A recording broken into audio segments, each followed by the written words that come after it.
इन lectures में आपको केवल प्योर लर्निंग कंटेंट मिलेगा, कोई इधर उधर की बातें नहीं, कोई कमेंट्स नहीं, कोई कुछ नहीं।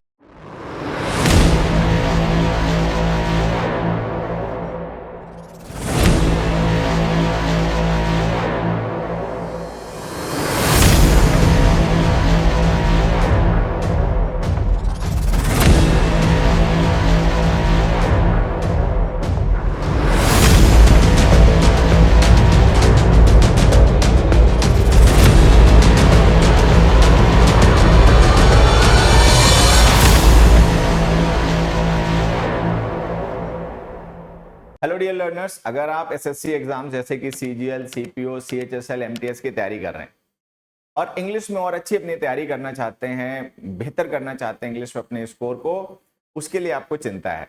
तो आपकी इस चिंता को दूर करने के लिए, आपकी तैयारी में आपकी मदद करने के लिए हम लेकर आ रहे हैं एसएससी अभिनय मैथ्स यूट्यूब चैनल पर इंग्लिश का एक रिकॉर्डेड बैच, जिसमें आपका ग्रामर, रीडिंग कॉम्प्रिहेंशन और वोकैब इन सबकी तैयारी करवाई जाएगी।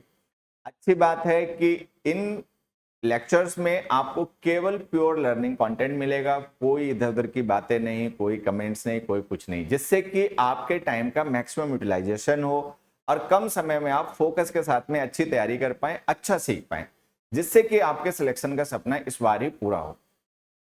तो ये क्लासेस आपको मिलेंगी रोज सुबह 9 बजे। तो हमसे जुड़ना ना भूलें, एसएससी अभिनय मैथ्स यूट्यूब चैनल पर रोज सुबह 9 बजे। अच्छी तैयारी करें, अच्छा सीखें और अपने सपनों को पूरा करें। All the best dear learners. Good morning dear learners, कैसे हैं सभी? आज ये क्लास स्टार्ट करते हैं और ये है हमारा आरसीएन वोकैब का सेशन। इसमें हम लोग डिस्कस करेंगे कुछ अच्छे वोकैब के क्वेश्चंस। वोकैबुलरी प्रैक्टिस क्लास है, जैसा कि लास्ट टाइम हमारी क्लास हुई थी वो भी वोकैब की प्रैक्टिस क्लास थी, आज भी वोकैब की प्रैक्टिस क्लास है। ठीक है, तो आज जो मैं आपके साथ क्वेश्चन डिस्कस करने जा रहा हूं ये भी प्रीवियस ईयर के क्वेश्चंस ही हैं, एसएससी प्रीवियस ईयर के क्वेश्चंस हैं। SSC previous year questions, SSC के प्रीवियस ईयर वोकैब के क्वेश्चंस हैं। आज आप प्रैक्टिस करते हैं। सबसे पहले है आपका स्पेलिंग के क्वेश्चन। ठीक है, कि select the incorrectly spelled word. अब यहां पे आप देखोगे आपको दो ग्रुप्स दिए गए हैं, हर एक ग्रुप में 4 वर्ड्स हैं। 4 में से कोई एक वर्ड जो है उसकी स्पेलिंग गलत है। हमें ये पता लगाना है कि भाई 4 में से वो वाला वर्ड कौन है जिसकी स्पेलिंग गलत है और उसकी सही स्पेलिंग क्या होगी। तो जो फर्स्ट ग्रुप है उसमें जो 4 वर्ड्स हैं, डिक्लेंशन, लेबिरिंथ, क्विंटेसेंस, पेंडेमोनियम, ये 4 वर्ड है। कॉमन वर्ड्स हैं, सबने पढ़े होते हैं। डिक्लेंशन जो होता है वो केस को कहते हैं, जैसे नाउन में आप लोगों को पढ़ाया था ना मैंने, नंबर, जेंडर, पर्सन, केस, तो वो होता है डिक्लेंशन कहते हैं उसको। जैसे कोई एडजेक्टिव है उसकी हमने कंपेरेटिव, सुपरलेटिव डिग्री उसकी फॉर्म चेंज करके बनाई, तो वो जो फॉर्म चेंज करने का जो एट्रीब्यूट होता है उसको डिक्लेंशन कहा जाता है। लेबिरिंथ भूल भुलैया होता है, घुमावदार रास्ता, पजल्स वगैरह। ठीक है, और उसके बाद में जो क्विंटेसेंस है, क्विंटेसेंस का मतलब है perfect example of something, basic core idea, उसको कहते हैं क्विंटेसेंस। एसेंस, एसेंस का मतलब सबसे बेसिक बात। और पेंडेमोनियम सबको पता है, केओस। पेंडेमोनियम का मतलब होता है क्या, क्या होता है? केओस, शोरगुल। ठीक है, तो ये जो हमें 4 वर्ड्स दिए ना, इनमें से देखो डिक्लेंशन की स्पेलिंग सही है, क्विंट एसेंस की स्पेलिंग सही है, लेबिरिंथ की स्पेलिंग सही है, पेंडेमोनियम की स्पेलिंग गलत है। क्या कोई बच्चा बता सकता है कि सही क्या होगा? है, देखो PANDEMONIUM।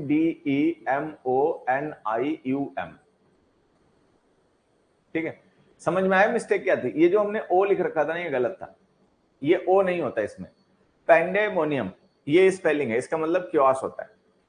ठीक है, अगला देखो, नेक्स्ट वर्ड है हमारा इररिप्रेसिबल। अगले ग्रुप में वर्ड है इररिप्रेसिबल, इररिवोकेबल, इररिफ्यूटेबल, इररेसिस्टिबल। अब हमें ये बताने के जो 4 वर्ड्स हैं, इन वर्ड्स में से कौन सा ऐसा वर्ड है जिसकी स्पेलिंग गलत है। ठीक है, कैन यू फाइंड, ढूंढ सकते हो कौन सा ऐसा वर्ड है जिसकी स्पेलिंग गलत है? इररिप्रेसिबल, इररिवोकेबल, इररिफ्यूटेबल, इररेसिस्टिबल। चलो, इररिप्रेसिबल का मतलब जिसको सप्रेस नहीं किया जा सकता, जिसको दबाया नहीं जा सकता, जिसका उत्पीड़न नहीं किया जा सकता। ठीक है, इररिवोकेबल का मतलब जिसको रिवर्स नहीं किया जा सकता। एक बार आदमी मर गया तो मर गया, उसको जिंदा नहीं कर सकते, रिवर्स नहीं करा जा सकता। ठीक है, तो इररिवोकेबल का मतलब that can not be withdrawn, जो हो गया सो हो गया, अब उसको बदला नहीं जा सकता, ठीक है। इररिफ्यूटेबल का मतलब कंफर्म्ड, जिसको कोई रिफ्यूट नहीं कर सकता, जिसका कोई खंडन नहीं कर सकता, जो कंफर्म है, ठीक है। और इररेसिस्टिबल, इररेसिस्टिबल का मतलब कुछ ऐसा जिसको आप रेजिस्ट नहीं कर सकते, वो इतना आकर्षक है, इतना प्रभावी है कि आप उससे प्रभावित हुए बगैर खुद को रोक नहीं सकते, आप उसको रेजिस्ट नहीं कर सकते, ठीक है। अब बताना है इनमें से कौन सा वर्ड की स्पेलिंग गलत है। तो ये जो इररिप्रेसिबल लिखा ना बच्चे, इसकी स्पेलिंग गलत है। इसमें जो एस लिखा ना ये भी डबल होता है, तो इसकी स्पेलिंग होती है IRREPRESSIBLE, इररिप्रेसिबल, ये इसकी सही स्पेलिंग है, ठीक है। अगले देखो, फिर से दो ग्रुप आ गए, हर एक ग्रुप में 4 वर्ड्स हैं, ठीक है। ये हो गया ग्रुप 1 और ये हो गया ग्रुप 2। तो ये जो दो ग्रुप्स हैं, हर एक ग्रुप में 4 वर्ड हैं, 4 में से एक की स्पेलिंग गलत है। हमें बताना है कि किसकी स्पेलिंग गलत है। Adulterate, antioxidant, असेलेंट, assistant. अडल्टरेट करना मतलब कंटेमिनेट करना। अडल्टरेशन होता है ना, जैसे मिलावटी, आपने पढ़ा होगा अडल्टरेटेड घी। अडल्टरेटेड घी का मतलब होता है मिलावटी घी, तो अडल्टरेट करना मतलब कंटेमिनेट करना, ठीक है। एंटीऑक्सीडेंट सबको पता होगा, जो ऑक्सीडेशन की प्रोसेस होती है जो उसको स्लो कर दे, उसको एंटीऑक्सीडेंट कहते हैं। एजिंग इफेक्ट होता है ना, ऑक्सीडाइजेशन का हमारी बॉडी पे एजिंग इफेक्ट होता है, तो एंटीऑक्सीडेंट जो होते हैं हमारी बॉडी को मतलब फ्रेश, यंग ऐसे रखते हैं। असेलेंट का मतलब हो गया अटैकर, असेल का मतलब होता है हमला करना, असेलेंट हो गया अटैकर, अटैक करने वाला पर्सन। और असेंडेंट का मतलब हो गया चढ़ाई, या जो पर्सन असेंड कर गया, जो ऊपर पहुंच गया। असेंड का मतलब ऊपर जाना होता है ना, असेंडिंग डिसेंडिंग ऑर्डर सबने पढ़े होते हैं। तो हमें ये बताने कि इनमें से किस वर्ड की स्पेलिंग गलत है। मीनिंग मैंने आपको बता दिया, ओरली आप अपने नोट्स बनाओगे तो लिख लोगे। असेलेंट वर्ड जो है ना, इसकी स्पेलिंग गलत है, एक दो बच्चों ने सही बता भी दिया है, ठीक है। असेलेंट वर्ड में क्या है, जो एल के बाद में हमने ये जो आई लिखा ना, ये नहीं होता है, केवल LANT होता है। देखो होता क्या है, ये असेल वर्ब होती है, ठीक है। इसका मतलब होता है हमला करना, असेल करना मतलब अटैक करना, और असेलेंट इसी की नाउन फॉर्म होती है जिसका मतलब होता है अटैकर, ANT। तो असेलेंट वर्ड जो था ना, उसकी स्पेलिंग गलत थी, ठीक। अब दूसरे में आते हैं। दूसरे में हमने लिखा एबोरेंट। एबोरेंट का मतलब होता है किसी से घृणा करना, ये तो बहुत नीच लोग हैं, अपने माँ बाप का सम्मान नहीं करते, सो भी अबोर देम, ठीक है। तो अगर हम मोरालिटी के पॉइंट ऑफ व्यू से, मोरल रीजंस की वजह से किसी पर्सन को डिसलाइक करते हैं, तो अबोर करना हो गया, अबोरेंट उसका नाउन फॉर्म हो गया। फिर आ गया अचीवमेंट, उपलब्धि। अचीवमेंट का मतलब कुछ ऐसा जो मतलब सक्सेस लाइक है और आपने उसको अचीव किया, तो वो अचीवमेंट हो गया। एब्सिडेंट का मतलब होता है संयमित जीवन, कि बहुत भोग विलास में नहीं खोना, ठीक है। जानबूझकर भोग विलास और ऐसी की चीजों से खुद को बचना, मतलब संयमित जीवन जीना, सेल्फ रिस्ट्रिक्शन, सेल्फ डिसिप्लिन, ठीक है। और उसके बाद में आ गया आपका एक्रूमेंट। एक्रू का मतलब होता है जमा होना। एक्रू जो होता है ना, एक्रू वर्ड का मतलब होता है जमा होना, कलेक्शन होना। एक्रूमेंट का मतलब आप कलेक्शन मान लीजिए। तो ये इन चारों वर्ड्स के मीनिंग्स हो गए, ठीक है। मीनिंग हमने डिस्कस कर लिया। अब हमें यह बताना है कि इनमें से स्पेलिंग किसकी गलत है। तो देखो, अबोरेंट की स्पेलिंग सही है, एब्स्टिनेंट की स्पेलिंग सही है। एब्स्टिनेंट एडजेक्टिव होता है किसी पर्सन को डिस्क्राइब करने के लिए जो सेल्फ डिसिप्लिन्ड हो, उसको डिस्क्राइब करने के लिए यूज किया जाता है, ठीक है। अचीवमेंट की स्पेलिंग सही है। एक्रूमेंट की स्पेलिंग गलत है। एक्रूमेंट में जो हमने यू लिखा है ना, आर के बाद में, इसके बाद में ई आना है, यू के बाद में ई होना है। एक्रू वर्ड आपने पढ़ा होगा, एक्रू की स्पेलिंग देखो क्या होती है, ये देखो। एक्रू एक वर्ब होती है जिसकी स्पेलिंग ये होती है ACCRUE, एक्रू। एक्रू का मतलब जमा होना, ये वर्ब है। अब इसके नाउन फॉर्म बनाओगे तो एक्रूमेंट हो गया। तो ये है एक्रूमेंट, ठीक। चल नेक्स्ट पे जाओ। अब अगले आगे one word substitutions. One word substitutes हैं, ये आपको बताने हैं। इनसैचुएबल, इनसैचुएबल का मतलब होता है जो सेटिस्फाइड ना हो। सैचुएट हो जाए मतलब जो संतुष्ट हो जाए, तृप्त हो जाए। इनसैचुएबल का मतलब जो कभी तृप्त ना हो, सेटिस्फाइड ना हो। ऐसी ग्रीड फॉर रिचेस, रिचेस का मतलब समृद्धि, पैसा, प्रॉपर्टी, ठीक है। तो लालच, कभी ना शांत होने वाला, कभी ना मतलब, हाँ एक्रू बेनिफिट होता है ना, वही बेनिफिट इकट्ठे हो जाना, ठीक है। अब देखो हमने लिखा इनसैचुएबल ग्रीड फॉर रिचेस, पैसे को लेकर मतलब लालच जो कभी शांत ना हो, ऐसा लालच, जो कभी सेटिस्फाई ना हो पाए, ऐसा लालच। क्या कहेंगे उसे? Avarice, actuary, antiquary, apostatic. ये तो इजी वर्ड है, सबको पता होगा। एवरिस, लालच, इसको कहते हैं लालच, लोभ, ठीक है। एक्चुअरी जो होता है ना, एक्चुअली एक पर्सन होता है, ठीक है, जो रिस्क कैलकुलेशन से रिलेटेड होता है। Risk calculation in insurance industry.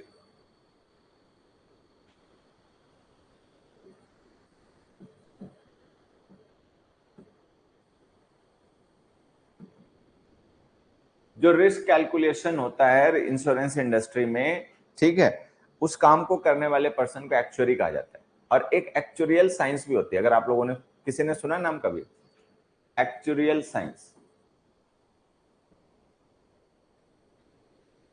किसी ने, तुम में से किसी ने भी ये टर्म पहले सुना है?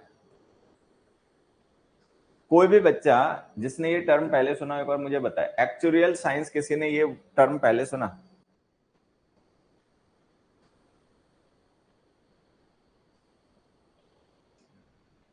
किसी ने एक्चुरियल साइंस ये टर्म पहले सुना?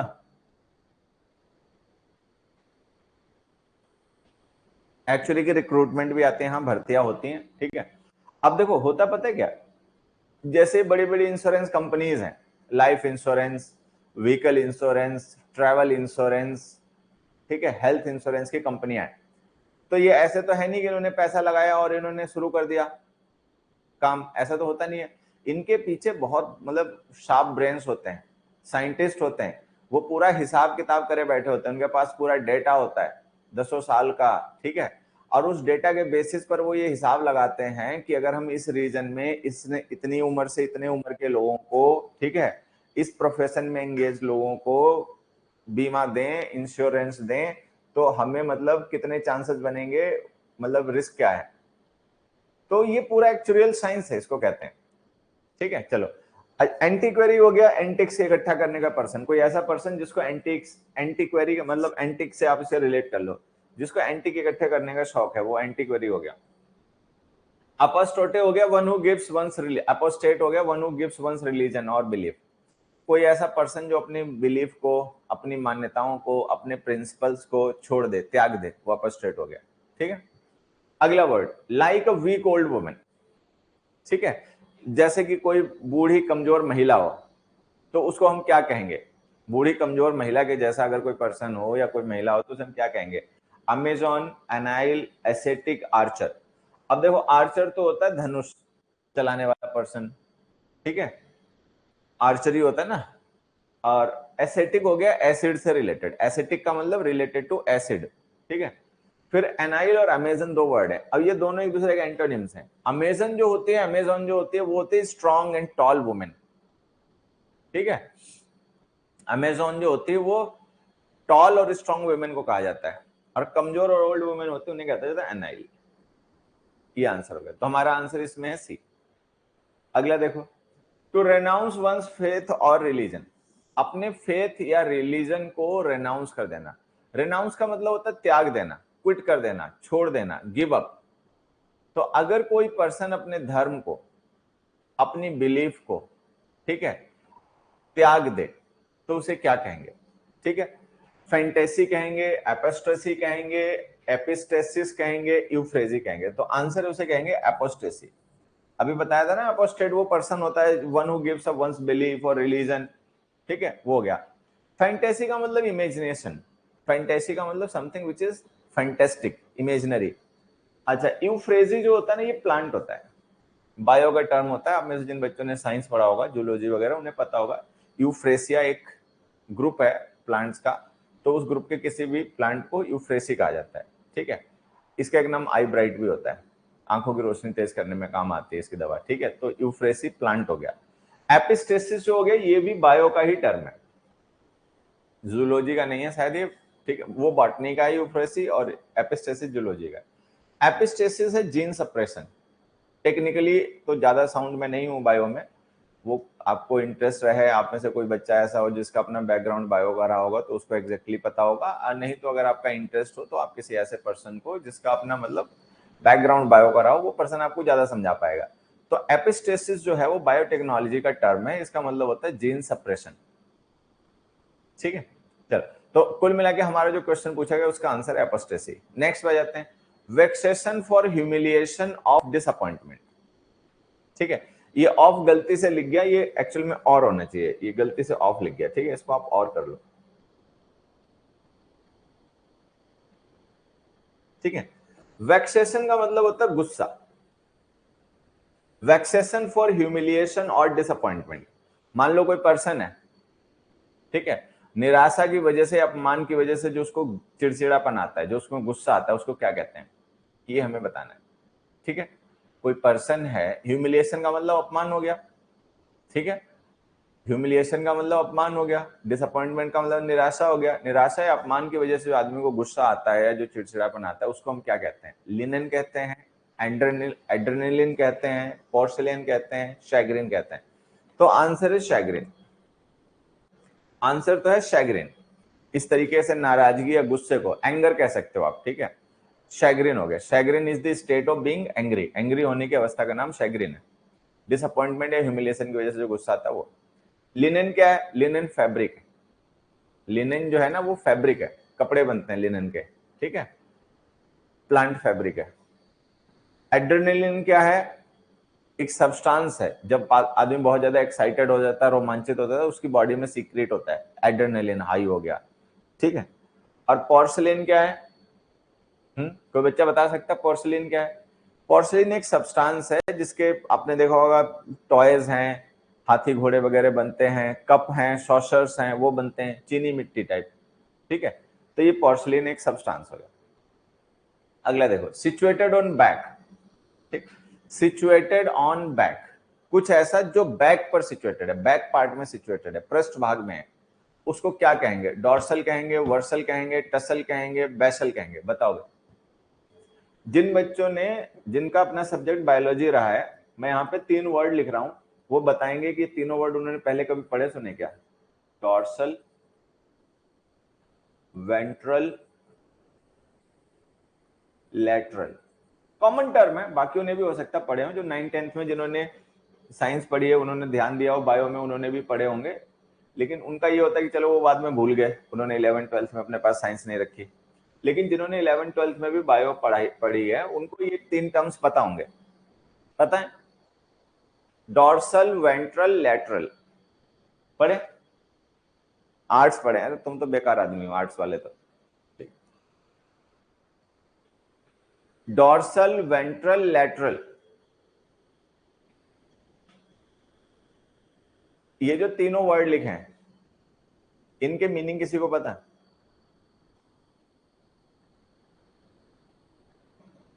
पढ़े होंगे, तीनों ही पढ़े होंगे। हालांकि बायो मेरा सब्जेक्ट नहीं रहा, बायो है, इकोनॉमिक्स है, ये कुछ ऐसे सब्जेक्ट हैं जिनमें मेरा मतलब कोई इंटरेस्ट भी नहीं है, और मुझे मतलब जिनकी जानकारी भी नहीं, सही बताएं। जानकारी तभी होती, मतलब इंटरेस्ट तभी होता है जब आपको उसकी जानकारी होती है। मुझे कोई जानकारी नहीं है, ठीक है, लेकिन थोड़ी बहुत, अब चूंकि इंग्लिश पढ़ाते हैं तो बेसिक टर्म्स होते हैं, वो पता करने पड़ते हैं आपको।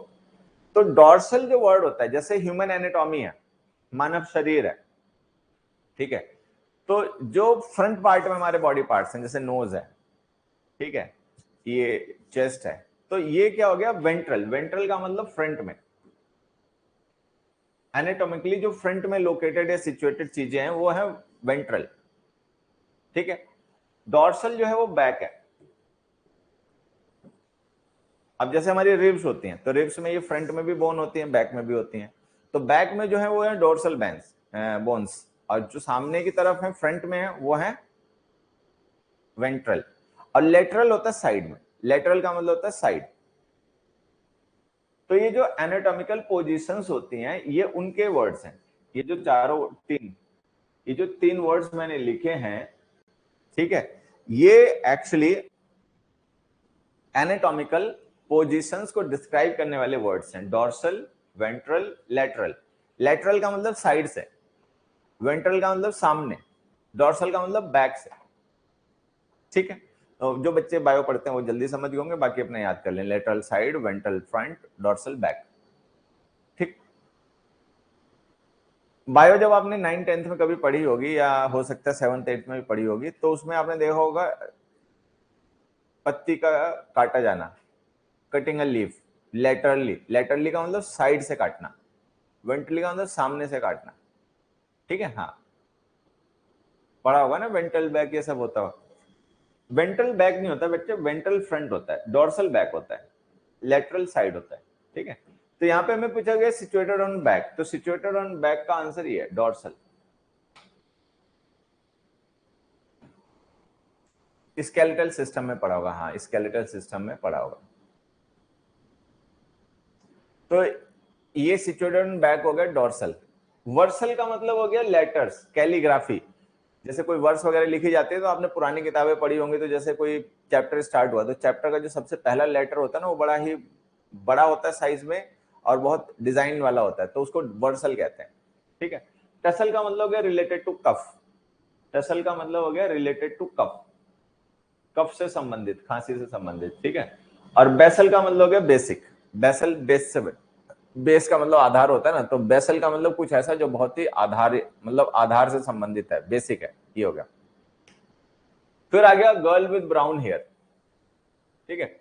ब्राउन हेयर मतलब हो ऐसी गर्ल को क्या कहते हैं, तो आंसर उसे कहते हैं ब्रूनेट, BRUNETTE, ब्रूनेट, ये हो गया गर्ल विद ब्राउन हेयर।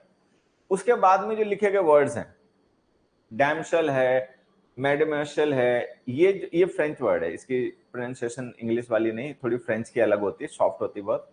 तो ये जो वर्ड, ये मैडम का शॉर्ट फॉर्म है, मतलब मैडम इसी का शॉर्ट फॉर्म है, ठीक है। तो जो डैमशल और मैडमेशल है, ठीक है, ये है unmarried women, unmarried young women, ठीक है। दोनों का मतलब एक ही है। लैशी का मतलब आप गर्ल मान सकते हैं, यंग गर्ल, गर्ल, ठीक है। अब जैसे होता है क्या, इंग्लिश में एक वर्ड होता है लैस, एक वर्ड होता है लैड। किसी ने वर्ड्स पहले पढ़े हैं? क्या तुम में से किसी बच्चे ने ये दो वर्ड पहले कभी पढ़े, LASS लैश और LAD लैड? किसी ने पढ़े हो? हाँ, ब्लॉन्डे भी होता है, ब्रूनेट को ब्लॉन्ड भी कहते हैं। चलो अब देखो, लैश जो होता है ना, ये होता है यंग गर्ल, यंग गर्ल, ठीक है। लैड होता है यंग बॉय, ठीक है, ये ध्यान रखना। आगे आ जाते हैं, माउंटेन क्लाइंबिंग। माउंटेन क्लाइंबिंग को क्या कहते हैं? तो आंसर है अल्पाइनिज्म। आल्प्स है ना, आप उनसे रिलेट कर सकते हैं, आल्प्स जो है वो पहाड़ियां हैं, ठीक है, तो माउंटेन्स हैं, तो अल्पाइनिज्म हो गया माउंटेन क्लाइंबिंग। अच्छा, ध्यान ये रखना, कोई जरूरी नहीं है जो एल्प्स पे जाते हैं उन्हीं को माउंटेन क्लाइंबिंग मतलब अल्पाइनिज्म कहा जाता है। अल्पाइनिज्म का मतलब हो गया माउंटेन क्लाइंबिंग, जो किसी भी माउंटेन को क्लाइंब करते हैं वो माउंटेन क्लाइंबिंग को अल्पाइनिज्म कहा जाता है। एल्गोरिज्म हो गया कंप्यूटिंग, जैसे एल्गोरिदम होता है, ठीक है, तो एल्गो का मतलब काउंटिंग, तो एल्गोरिज्म हो गया काउंटिंग, ठीक है। एलियनिज्म हो गया बाकियों से बिल्कुल अलग रहना, एलियन होता है ना, एलियन मतलब खुद में खोया रहने वाला पर्सन, दुनिया से, समाज से बिल्कुल अलग रहने वाला पर्सन, ठीक है, तो वो एलियनिज्म हो गया। इस तरीके से रहना, इस तरीके की हरकत, इस तरीके के बिहेवियर को एलियनिज्म कहते हैं। कि बहुत से लोग होते हैं वो कटे कटे रहते हैं देश दुनिया से, उन्हें मिलना जुलना पसंद नहीं, वो एलियन टाइप रहते हैं समाज के बीच में, ठीक है, तो एलियनिज्म हो गया। फिर एक वर्ड है यहाँ पे एल्बाइनिज्म। ये एल्बाइनिज्म क्या है ये मैं आपको समझाता हूँ। देखो, क्या तुम में से कभी किसी बच्चे ने, एक वर्ड होता है एल्बिनो, ये सुना? क्या किसी ने एल्बिनो वर्ड सुना है? ये इसी से रिलेटेड है एल्बाइनिज्म। किसी ने सुना हो तो एक बार बताए। ALBINO, albino. किसी ने सुना हो ये वर्ड पहले? किताबें पढ़ा करो 7th 8th की। अगर ये जो वर्ड्स मैं तुम्हें समझा रहा हूं इन्हें समझने में तुम्हें दिक्कत हो रही है, ठीक है, या तुम नहीं समझ पा रहे हो, तो तुम्हें जरूरत है कि पढ़ा करो थोड़ा बहुत, अपने स्टॉक पढ़ाओ, ठीक है। तुम लोग वही प्रीवियस ईयर की वक्या पढ़ते रहते हो, ठीक है। थोड़ा सा पढ़ाई लिखाई करा करो, थोड़ा सा चीजों को पढ़ो, अपनी नॉलेज बढ़ाओ, अपनी वक्या बढ़ाओ, ठीक है। 7th 8th की बुक्स पढ़ो, उनमें कहानियां दी होती हैं, चैप्टर दिए होते हैं, वो पढ़ो। एल्बिनो का मतलब किसी को नहीं पता, चलो अभी मैं बताता हूँ तो सबको पता चल जाएगा। तुमने देखा होगा कभी न कभी किसी ऐसे पर्सन को रियल लाइफ में या टीवी में या कहीं पर, जिसकी बॉडी पे ना कहीं कहीं पे मतलब सफेद हो जाती है, आंखें एकदम से सफेद हैं जैसे किसी ने इसकी स्किन उतार दी हो, ऐसे होता है। देखा, बहुत से लोग होते हैं ना उनकी बॉडी पे पिगमेंटेशन एब्सेंट हो जाता है, तो इसकी वजह से ये जैसे हम थोड़ा सा ये ब्राउन टाइप का कलर होता है ना, ये सब उनका नहीं होता है, बहुत गोरा सा दिखाई पड़ता है, अंग्रेजों से भी ज्यादा गोरे दिखते हैं वो। ठीक है, हाँ सब मिलेंगे बेटा, जब पढ़ते रहोगे सब मिलेंगे, ध्यान नहीं देते तुम लोग, सब आते होंगे ये सब, किसी न किसी चैप्टर में ये सब टर्म्स आते होंगे, सुनते नहीं होंगे। ठीक है, तो उसको एल्बिनो कहते हैं। उसकी आंखें वगैरह देखोगे एकदम से मतलब व्हाइट होती हैं। ठीक है, बॉडी पे स्किन जो होती है वो ऐसा लगता है स्किन है ही नहीं, इसकी बॉडी पे पूरा व्हाइट व्हाइट नजर आता है। ठीक है, तो उसको एल्बिनो कहते हैं, ऐसे पर्सन को एल्बिनो कहते हैं।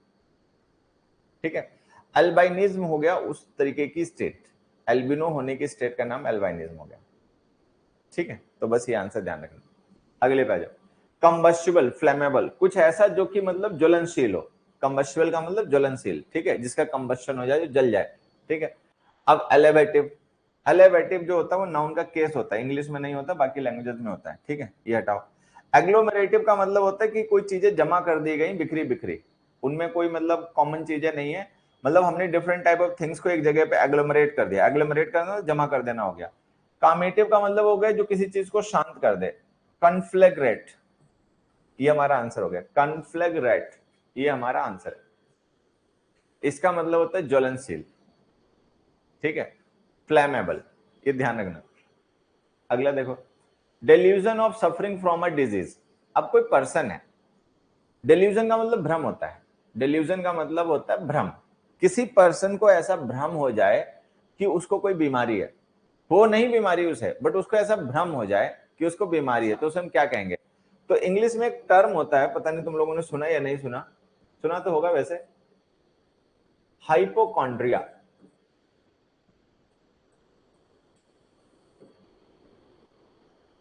तो उसको हाइपोकॉन्ड्रिया भी कहते हैं, लेकिन ऑप्शन में नहीं दे रखा, तो ऑप्शन में जो दिया गया हमें उनमें से चुनना है।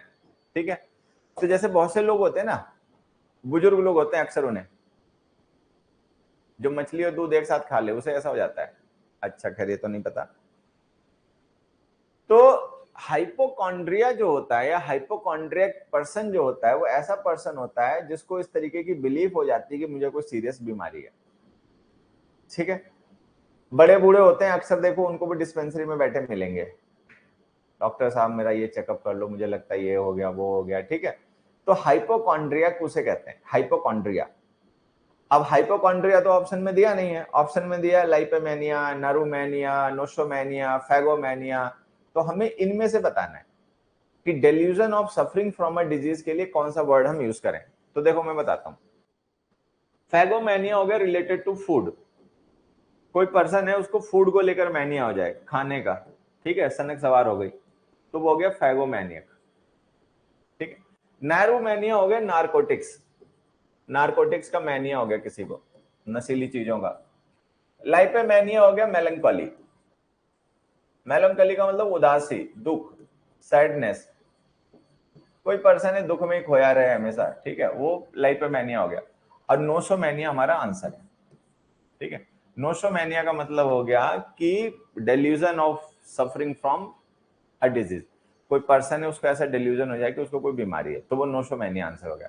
फिर आगे evening prayer in church, church में की गई इवनिंग प्रेयर्स को क्या कहते हैं? ठीक है, तो उन्हें कहते हैं वेस्पर्स, वेस्पर्स कहा जाता है। जिग जो हो गया और वॉल्ट्ज हो गया, ये टाइप ऑफ डांस है, ये ध्यान रखना, जिग और वॉल्ट्ज जो दोनों है वो टाइप ऑफ डांस है। शीत जो है वो कवर है, हिंदी में इसको वो कहते हैं क्या नाम? म्यान, जैसे चाकू तलवार वगैरह रखने के लिए जो होता है ना उसको कहते हैं शीत, म्यान।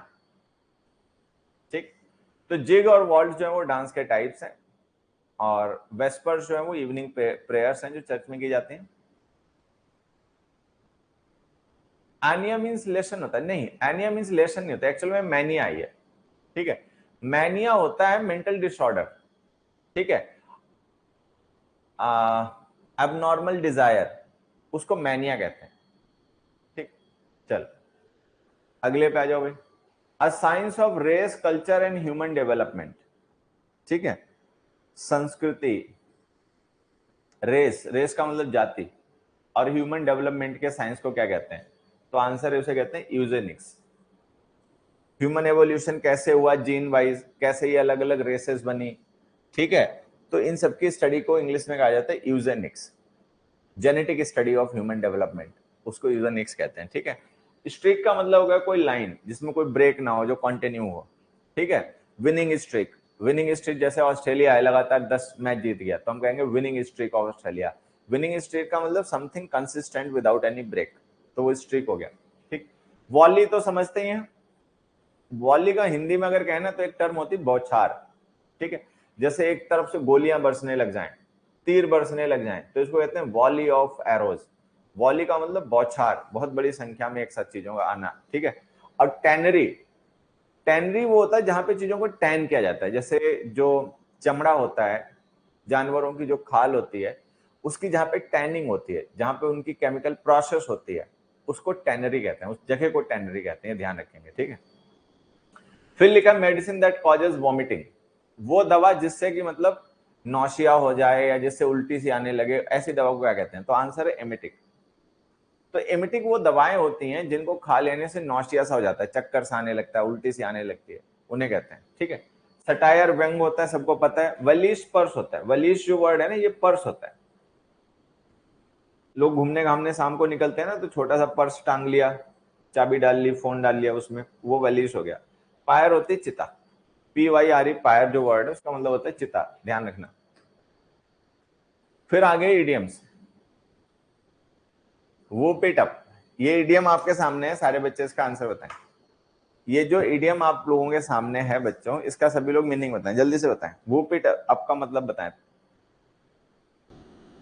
वो पिट अप का मतलब होता है एंजॉय करना, ठीक है। ग्रुप में लोग एंजॉय करें, ठीक है। मान लो अच्छा रिजल्ट आ गया, ठीक है, सभी लोग पास हो गए तो अपना एंजॉय कर रहे हैं, ठीक है।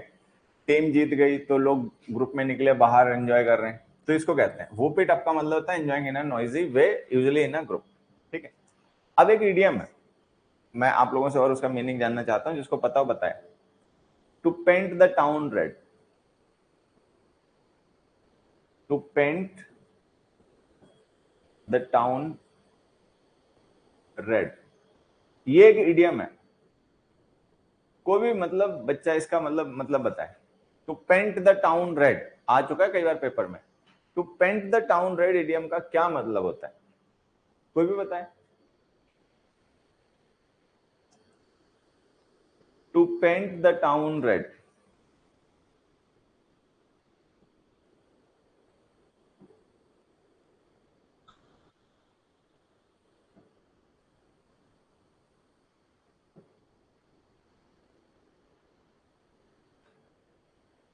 ठीक है।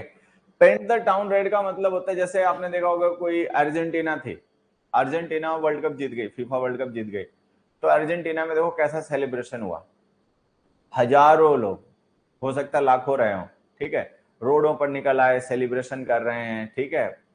मतलब फायरवर्क्स हैं, पटाखे छोड़ रहे हैं, डांस कर रहे हैं, म्यूजिक बजा रहे हैं, ठीक है। तो इसको कहते हैं painting the town red. Painting the, उतनी बड़ी संख्या में नहीं, लेकिन अगर मान लो एक अच्छा खासा ग्रुप है लोगों का और खूब मतलब सेलिब्रेट कर रहे हैं किसी चीज को, शोरगुल के साथ में, डांस गाने बाजे के साथ में, तो वो हो गया पेंटिंग द टाउन रेड, ठीक है। फिर वर्ड आ गया विद अ वेंजेंस, वेंजेंस, इस विद अ वेंजेंस का मतलब क्या है, ठीक है। विद अ वेंजेंस का मतलब क्या है, a complete disaster, having similar views or attitude to something, to look out for something without particular attention, used to emphasize the degree to which something occurs। कोई चीज किस हद तक हुई, उस हद को मतलब emphasize करने के लिए हम ये यूज करते हैं with the vengeance।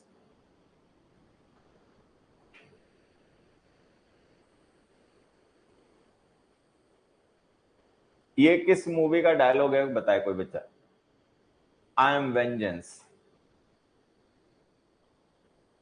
ठीक। ये किस मूवी का डायलॉग है, कोई बता सकता है।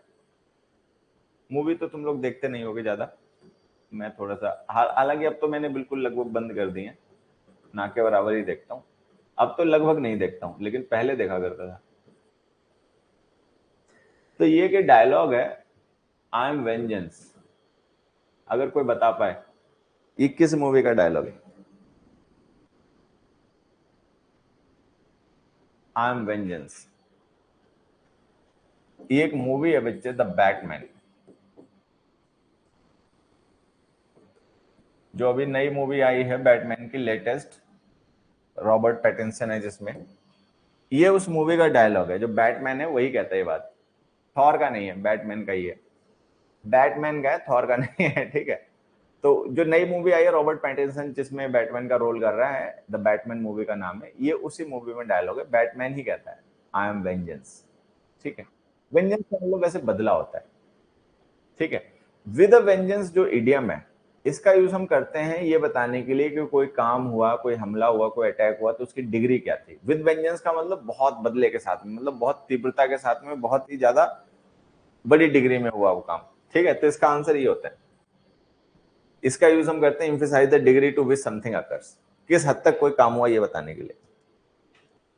अगला देखो, up against the wall. Up against the wall का मतलब होता है टू बी इन कॉर्नर। एक इंग्लिश में और इडियम होता है to corner somebody. To corner somebody का मतलब किसी को एक ऐसी हालत में ले आना कि जहां पे वो अपना बचाव नहीं कर सकता और जहां पे उसको पिटने है, ठीक है। टू अ कॉर्नर, ठीक है। दे succeeded in getting me in the corner. तो कॉर्नर में ले जाना मतलब उसको, अब वो बच नहीं सकता वहां से, अब कोई बचाने के लिए आ भी नहीं सकता, वो कुटेगा वहां पे, ठीक है। अप अगेंस्ट द वॉल का भी मतलब लगभग यही होता है। अप अगेंस्ट द वॉल का मतलब होता है किसी ऐसी परिस्थिति में फंस जाना, किसी ऐसी परेशानी में फंस जाना जहां से निकलने का कोई रास्ता ना हो, इसको कहते हैं अप अगेंस्ट द वॉल। तो अगर ये जो हमें ऑप्शन दिए गए, to take care of themselves and their own interest in an disorderly fashion in an inextricable situation, performing well in a difficult competitive situation, ये आंसर। इनएक्सट्रिकेबल, इनएक्सट्रिकेबल का मतलब जिसका कोई सोल्यूशन नहीं है, नो सोल्यूशन, जिसका कोई सोल्यूशन नहीं, जिसका कोई हल नहीं है, मतलब उससे बाहर निकाला नहीं जा सकता, वो ऐसी परिस्थिति है, ठीक है। तो इसका आंसर होता है सी। अप अगेंस्ट द वॉल का मतलब इन एन इनएक्सट्रिकेबल सिचुएशन। अगला देखिए, रिप द वर्ल्ड वाइंड, ठीक। ये एक्चुअल में जो पूरा होता है ना, वो रिप द वर्ल्ड विंड नहीं होता, ये होता है सो विंड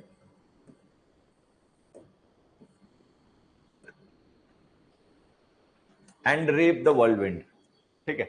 तो इसका मतलब होता है कि आपने अगर कोई काम किया है, गलतियां की हैं, तो उन गलतियों की कीमत चुकाना, उनका भुगतान करना, मतलब अपने गलत कामों की वजह से परेशान होना, पीड़ित होना, परेशानी उठाना, इसको कहते हैं रिपिंग द वर्ल्ड विंड। पूरा ये होता है sowing wind, reaping the whirlwind, ठीक है। ठीक, जैसा करोगे वैसा भरोगे, हिंदी में कहावत होती है, आप उससे इसे रिलेट कर सकते हो, ठीक है। तो जैसा करना वैसा भरना जो हिंदी में कहावत होती है, उसको आप इससे रिलेट कर सकते हो, ठीक। तो रिपिंग द वर्ल्ड विंड का मतलब होता है suffer negative consequences as a result of one's actions, अपने कर्मों की वजह से नेगेटिव कंसिक्वेंसेस सफर करना, ठीक है। बहुत से लोग देखे ना तुमने, उनके साथ में उन्होंने गलत किया होता है किसी के साथ में, फिर उनके साथ भी बाद में गलत होता है, ठीक है। परिवार में कलह हो जाती है, परिवार टूट फूट जाता है, ठीक है, बच्चे बिगड़ जाते हैं, बीमारी हो जाती है, कोई एक्सीडेंट हो जाता है, ठीक है, कोई उनको बहुत बड़ी फाइनेंशियल चोट दे देता है, तब लोग कहते हैं देखो इन्होंने दूसरे के साथ ऐसा किया था, आज इनके साथ भी यही हो गया, ठीक है। तो इसको कहते हैं रिपिंग द वर्ल्ड विंड। अगला देखो, of the first water, idiom है ऑफ द फर्स्ट वाटर। तो ऑफ द फर्स्ट वाटर का मतलब होता है सबसे बेस्ट क्वालिटी का होना, सबसे अच्छी क्वालिटी का होना, ठीक है। तो ये ऑफ द फर्स्ट वाटर का मतलब यही होता है। ऑफ द फर्स्ट वाटर का मतलब बीइंग ऑफ एक्सीलेंट क्वालिटी, सबसे शानदार, सबसे अच्छा, उत्कृष्ट होना, ठीक। अगला देखो, whether the storm, whether the storm, ठीक है। ये इडियम है, वेदर इसमें वर्ब है, नाउन नहीं है, ध्यान रखना, ठीक। वेदर द स्टॉर्म का मतलब होता है कोई परिस्थिति है, मुसीबत है, कोई परेशानी है, उसको सरवाइव कर जाना, उससे उबर जाना, ठीक है। जैसे मान लो कोई पर्सन है, वो किसी फाइनेंशियल लॉस में आ गया। अमिताभ बच्चन की तुम में से ज्यादातर को कहानी पता होगी, ठीक है। एक समय अमिताभ बच्चन खूब अच्छा कमा रहे थे, ठीक है, खूब पैसा बना रहे थे, फिल्में खूब चलती थी। फिर एक दौर आया अमिताभ बच्चन की लाइफ में, अमिताभ बच्चन की फिल्में थोड़ी कम चलनी शुरू हुई, तो अमिताभ बच्चन ने एक कंपनी बनाई, ABCL कॉर्पोरेशन, ऐसे अमिताभ बच्चन कॉर्पोरेशन कुछ, ठीक है। और उसके अंडर में अपना प्रोडक्शन हाउस बनाया, और उसके प्रोडक्शन हाउस में अपने under his own production house ही रिलीज 2 और 3 मूवीज आई थिंक, एक ही मूवी का मुझे नाम याद है, ज्यादा का नहीं याद है। एक मूवी आई थी तेरे मेरे सपने, ठीक है, वो अमिताभ बच्चन का अपना प्रोडक्शन हाउस जो था उसके अंडर में मूवी आई थी। मूवीज वगैरह चली नहीं, खूब भयंकर तरीके से पिटिंग, ठीक है, नुकसान हुआ बहुत ज्यादा, कर्ज हो गया। बताते हैं कि जो अपना बंगला वगैरह है वो तक उन्हें गिरवी रखना पड़ा उस समय। तो बहुत मतलब फाइनेंशियल लॉस में आ गए, ठीक है। लेकिन वही है कि जो आदमी मतलब जिसके अंदर जिजीविषा होती है, लड़ने की इच्छा शक्ति होती है, ठीक है, जो हार नहीं मानता, लड़ता रहता है अंतिम सांस तक, तो अमिताभ बच्चन का कैरेक्टर ऐसे ही अपना। तो उन्होंने फिर अपना मतलब दोस्तों की या जो जानकार लोग थे इंडस्ट्री में उनकी थोड़ी बहुत मदद ली, फिल्में में उनको मिलनी शुरू हुई, ठीक है। ये जो मूवी है जो उस पे सोनी पे पता नहीं किस पे हमेशा आती रहती है, हीरा ठाकुर वाली, वो मूवी भी उसी दौरान की है, उसी समय ये मूवीज वगैरह अमिताभ बच्चन ने करनी पड़ी, ठीक है। रेखा जी छोड़ो, रेखा जी की अलग कहानी है, रेखा जी की बात नहीं करनी है हमें, ठीक है। तो वो जो मूवी है, अच्छा नाम है उसका मूवी का, सूर्यवंशम। जो सूर्यवंशम मूवी है जिसमें वो हीरा ठाकुर वाली कहानी है, ठीक है।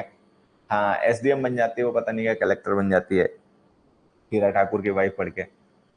तो वो मूवी भी उसी टाइम की है अमिताभ बच्चन की, जिस समय अमिताभ बच्चन बहुत स्ट्रगल कर रहे थे, ठीक है। तो देखो धीरे धीरे अमिताभ बच्चन ने अपना सब कुछ अच्छा कर लिया। तो वो मुसीबत थी, परेशानी थी, लेकिन उससे उबर गए।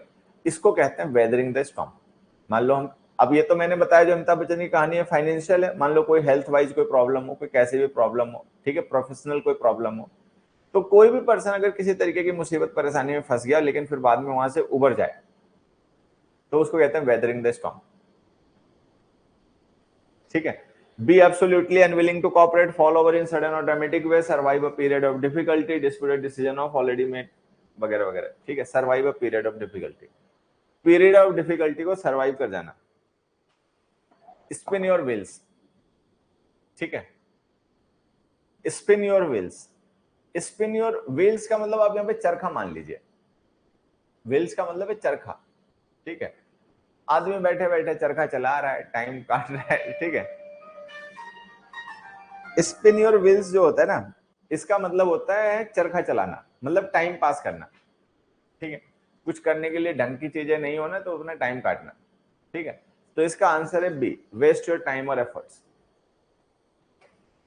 स्पिन योर व्हील्स का मतलब हो गया वेस्ट योर टाइम और एफर्ट, अपना टाइम और एफर्ट्स बर्बाद करना।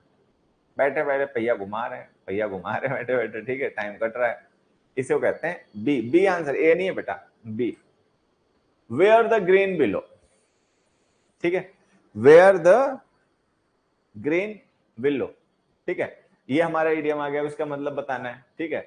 तो इसका मतलब होता है वेयर द ग्रीन बिलो का मतलब एक ऐसी एक तरफा प्यार होना, ठीक है, कि आप किसी को पसंद करते हो, प्यार करते हो, लेकिन वो आपको रेसिप्रोकेट नहीं करता, वो इस बात से अनजाने है, वो आपको मतलब भाव नहीं देता। तो इसको कहते हैं wearing the green below,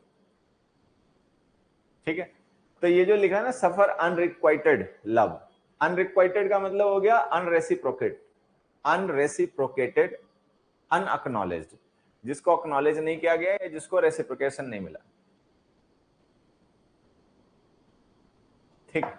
where the green below, ये हो गया इसका answer. Wild and woolly, wild and woolly meaning बताओ इसका। चलो, वाइल्ड एंड वुली ये जो वर्ड है इसका मीनिंग बताओ, क्या मतलब, ये इडियम है, क्या मतलब होता है इस इडियम का। वाइल्ड का मतलब समझते ही हैं, जंगली ठीक है। अब वुली, वुल होता है ना, वुल ऊन होती है, तो जैसे भालू होता है, भालू के शरीर पे बड़े बड़े बाल होते हैं, उली का मतलब उस टाइप का जिसके बड़े बड़े बाल हो, मतलब जंगली देखने में भी लगता हो, कर्म से भी जंगली हो, ठीक है। तो इसको हम क्या कहेंगे, वाइल्ड एंड वुली। तो पहला जो ऑप्शन है वही है, अनकूथ इन अपीयरेंस एंड बिहेवियर, कोई पर्सन ऐसा जो बेसऊर है, रूड है, अनकूथ का मतलब रूड है, जिसमें ढंग सऊर नहीं है, ठीक है, देखने में भी और बिहेवियर से भी, अपीयरेंस से भी और बिहेवियर से भी जो पर्सन अनकूथ है वो हो गया, ठीक है। Wild and woolly. एक मूवी है उसमें एक कैरेक्टर है, मुझे उसका नाम नहीं याद आ रहा, इसलिए मैं रेफरेंस देने से बच रहा हूं, ठीक है। जैसे स्टार वॉर्स सीरीज है ना, ठीक है, स्टार वॉर्स की जो मूवीज हैं, तुम में से किसी ने देखी स्टार वॉर्स की कोई भी मूवीज। स्टार वॉर्स की तुम में से अगर किसी ने कोई मूवी देखी हो, कई मूवीज है, मुझे लगता है 9-10 मूवीज हैं सीरीज में स्टार वॉर्स। मैंने तो खैर एक बार सारी देख ली थी कोरोना के टाइम। तो स्टार वॉर्स मूवीज जो है उसमें कैरेक्टर होता है भालू सा, चलता वो 2 पैर पे ही है, बड़ा होता है, उसके लंबे लंबे बाल होते हैं, ठीक है। नाम मुझे याद, एचुआ केचुआ ऐसे कुछ उसका नाम होता है, एक मिनट रुक जाओ। तो एक कैरेक्टर होता है जानवर टाइप देखने में, मतलब जानवर ही होता है, 2 पैर पे बस चलता है, बड़े बड़े बाल होते हैं, ठीक है। तो आप उससे उसको रिलेट कर लो। तो वाइल्ड एंड वुली वही हो गया। वाइल्ड का मतलब जंगली, वुली का मतलब जिसके शरीर पे बड़े बाल, भयंकर बाल हो, देखने में अच्छा ना लगता वैसा। अगला गया give it a will. Give it a will का मतलब होता है ट्राई करना, वर्ल का मतलब होता है स्टार्ट होना, ठीक है। गिव इट अ विल का मतलब होता है टू ट्राई आउट समथिंग, कोई कोशिश करना, प्रयास करना, ठीक है, ये हो गया। अगला देखो, अब आगे सिनोनिम्स।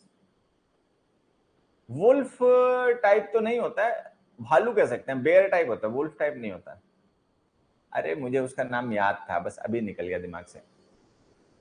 तो गजल वर्ड आ गया, अब हमें इसका सिनोनिम बताना है। तो गजल का मतलब होता है किसी चीज को ना लार्ज क्वांटिटी में पीना। जैसे कोई पर्सन बहुत प्यासा होता है ना, तो उसको एकदम से कोई चीज मिल जाए पीने की, तो बहुत तेजी के साथ में बड़ी बड़ी क्वांटिटी में पीता है।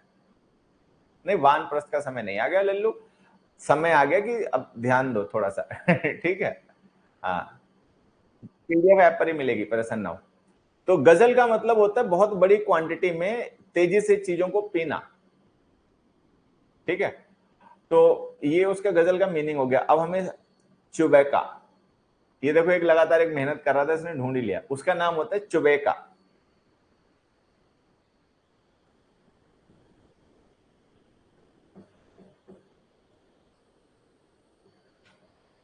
ठीक है, अब नेट पे सर्च करना, नेट पे लिखना स्टार वॉर्स और चुबैका।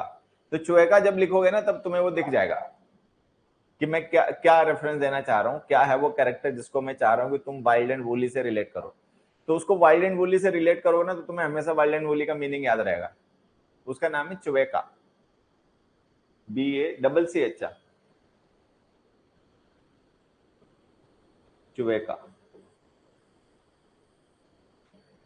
वो देखो वो मेरे से भी ज्यादा वो उसको पसंद है, वो तब तक ढूंढता ही रहा जब तक उसने ढूंढ नहीं लिया, ठीक है। तो गजल जो वर्ड है, गजल का मतलब लार्ज क्वांटिटी में किसी ड्रिंक को तेजी के साथ पीना। अब हमें इसका सिनोनिम बताना है, तो इसका सिनोनिम इम्बाइब हो जाएगा। इम्बाइब का मतलब भी होता है पीना, ठीक है। हाँ, ये ध्यान रखेंगे। सिप का मतलब धीरे धीरे पीना, थोड़ा थोड़ा मात्रा में, ठीक है, वो एक तरीके से एंटोनिम हो गया। स्टार का मतलब होता है भूखों मरना, ठीक है, die because of hunger. Release का मतलब छोड़ देना। तो गजल का सिनोनिम इम्बाइब। अगला आ गया हाउंड। हाउंड जो होता है, ठीक है, कोई बच्चा पहले हाउंड का मीनिंग बताए, गूगल पे मत देखना, मार पड़ेगी नहीं तो। हाउंड का कोई मतलब बताए क्या होता है। हाउंड होता है शिकारी कुत्ता, ठीक है। जैसे वोल्फ लाइक होता है ना जो भारी भरकम कुत्ते, उन्हें कहते हैं हाउंड, ठीक। अगर तुम में से कभी किसी ने सीबीएसई बोर्ड में पहले हुआ करती थी, मुझे पता नहीं तुम लोगों ने पढ़ा या नहीं पढ़ा, दी हाउंड ऑफ बास्करविल,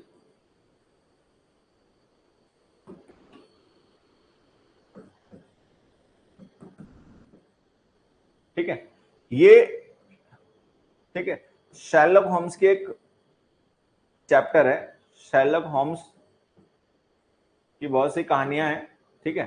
तो एक शर्लक होम्स की कहानी है द हाउंड ऑफ बास्करविल, ठीक है।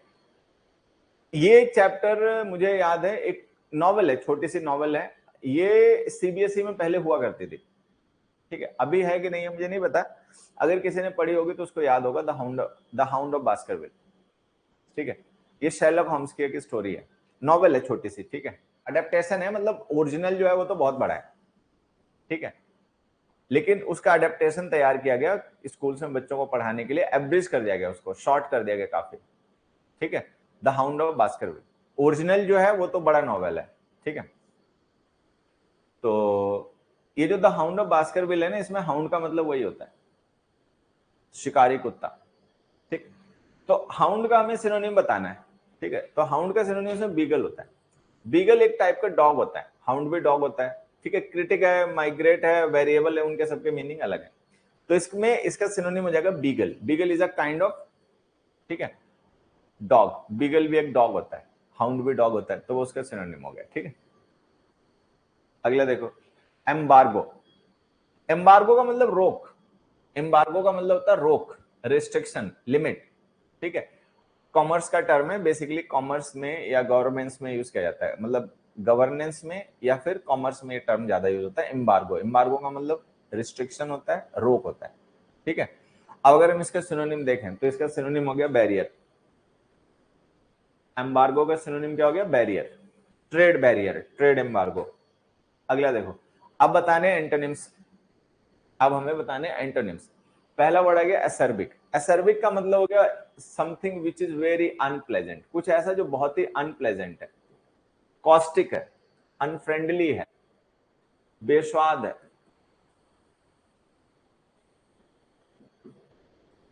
और हमें बताना है इसका एंटोनिम।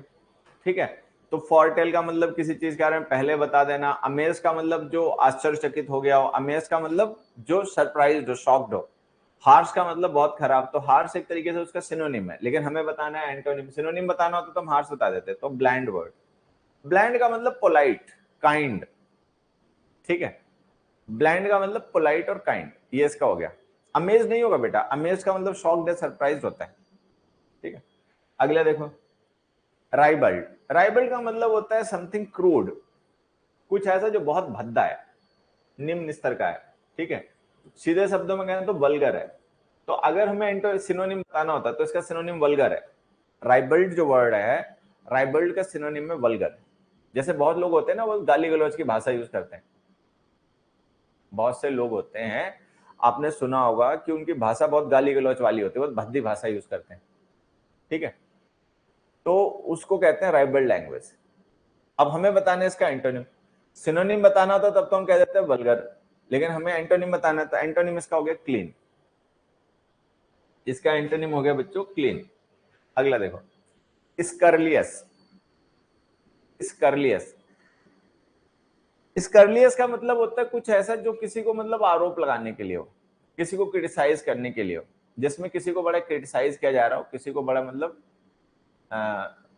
लपेटा जा रहा हो, वो होता है स्कर्लियस। ठीक है, blaming kind of, criticism, condemnation, ये हमें बताना है एंटोनिम।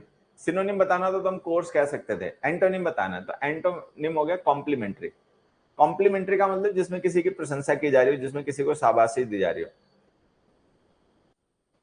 ठीक है, तो स्कर्लियस का एंटोनिम हो गया कॉम्प्लीमेंट्री।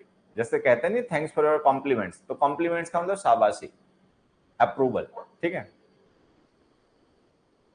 चलो ये हो गया। तो आज के लिए बस इतना ही बच्चों, फिर मिलते हैं अगली क्लास में, तब कुछ नया पढ़ेंगे। तब तक के लिए खूब पढ़ो, खूब बढ़ो। Bye bye, thank you.